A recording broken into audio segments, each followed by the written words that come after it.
За саман уу сайхан урж чинь оо. Намайг Томирыг өгтөө Дамбдурж гэдэг. Би 1998 онд төрсөн. Улс аймгийн Ховд суманд 10 жилээ төгссөн. Одоо Улс нуурын дархан цаас газрын улаан хэсэгт туслах хаалган уулзаар 3 жилдээ ажиллаж байна.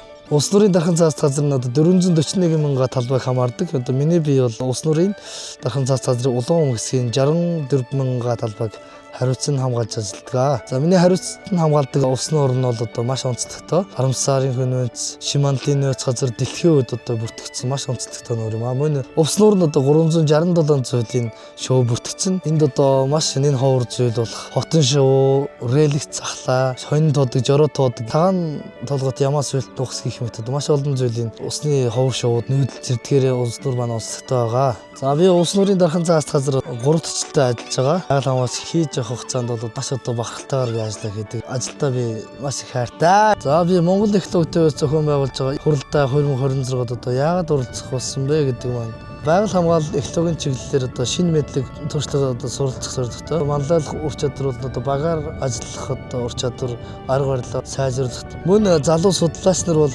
байгаль хамгаалагч мэргэжтэнгүүттэй танилцаж байгаль хамгаалах арга зүйд илүү их суралцаж ажиллахыг хүсэж байна. За би Монгол экологийн одоо хуралдаа 2026-д оролцсноороо байгаль хамгааллын одоо экологийн суурь бол одоо практик мэдлэгийг авах мөн биологийн төрөл зүйлийн талаарх ойлголт манлайлах ур чадвар олон нийтийн өмнөд өөрийгөө илэрхийлэх багаар ажиллах шийдвэр гаргах төсөл санаачлага хэрэгжүүлэх одоо анхан шатны мэдлэг болж авах тусгай хамгаалалтай газрын одоо хамгаалтын талаар ус намрах газрын талаар мэдлэг боловсрол болж авах уур амьсгалын өөрчлөлт бол доктортой хөгжлийн талаар мэдлэг болж авах байгаль орчны боловсролыг одоо бусдад түгээх мөн нутгийн иргэдэд сургууль сурталчилгааг хийх одоо ур чадваруудыг эзэмшихийг хүсэж байна.